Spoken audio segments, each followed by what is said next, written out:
It's unfortunate where we are right now in the state of Connecticut. What needs to be talked about is the fact that we are at an all-time record low of state police officers hired in the state of Connecticut. We are under 800.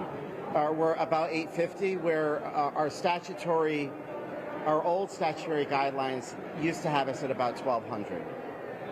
And what we believe has happened is that the full-on assault by the Democrats on police officers have led to very low morale.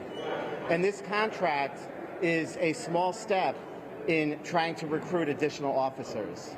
But we believe that we need to also incorporate reforms to address the qualified immunity issues, police officers' ability to do consent searches, the ability to pursue vehicles, and just do their jobs to keep our roads safe is critical. I think one thing that we've seen over the last few years in the state of Connecticut, nationally, but specifically here, is that where we used to encourage people to come to apply to be police officers in the state of Connecticut as a noble and heralded and respected profession, that's really been completely discouraged over the last few years.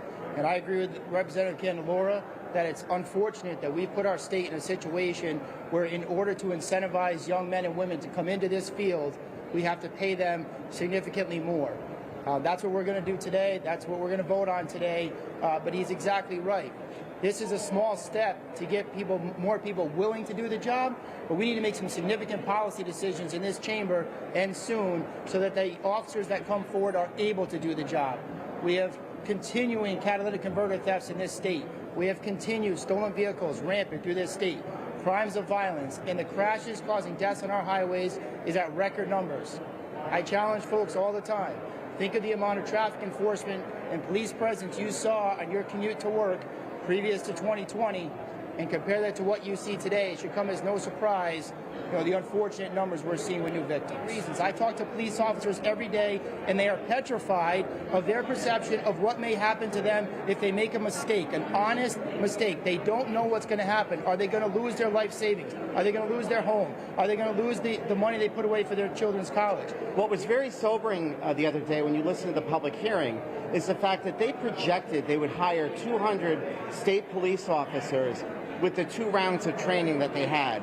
They hired less than half of that. It was around 75 officers. At that rate of hiring, we are never going to get back up to our level of 1,200 officers. Should we return to specifying staff levels in state statute? Well, I think that has to be part of the conversation, because by taking that statute out, we no longer have that conversation of what the norm is for public safety.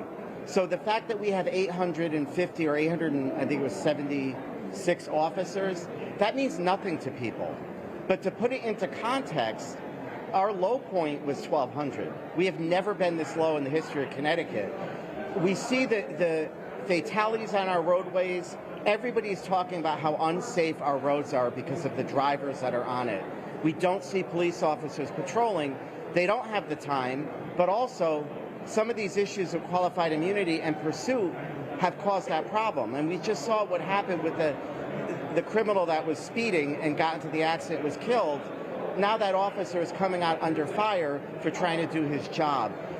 This is all flipped around, and Connecticut needs to fix that dialogue.